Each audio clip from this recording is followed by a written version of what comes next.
السلام علیکم میرے محترم عزیز دوستو۔ بصرہ شہر میں ایک ناچنے گانے والی طوائف رہتی تھی جس کا شہر بھر میں بڑا چرچا تھا۔ بدکار عورت تھی، امیروں کی ہر محفل میں وہ شریک ہوا کرتی تھی اور انہیں اپنی اداؤں سے خوش کرا کرتی تھی۔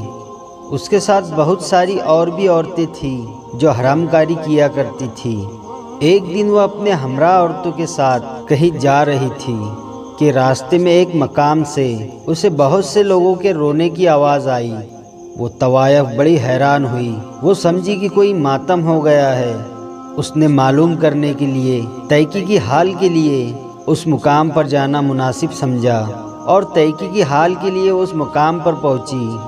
وہاں جا کر وہ کیا دیکھتی ہے کہ ایک اللہ کا بندہ بہت بڑے مجمع میں جہنم کی سخت اور خدا کے ہولناک عذاب کا ذکر کر رہے تھے۔ یہ وہی اللہ کے نیک بندے تھے جن کے ذریعے اس طوائف کو توبہ کرنی تھی۔ مجمع خدا کے خوف سے رو رہا تھا۔ اس طوائف پر بھی اس واعظ کا اثر ہوا اور وہ بھی خدا کے خوف سے کانپنے لگی۔ اس نیک شخص نے جب اس عورت کو دیکھا تو اس کی طرف توجہ فرما کر پوچھا، کیا ہوا؟ اس طوائف نے کہا، کیوں حضور، اگر میں توبہ کر لوں تو کیا خدا میری توبہ قبول کر لے گا، میرے گناہ معاف فرما دے گا؟ تو وہ نیک شخص نے کہا، ہاں۔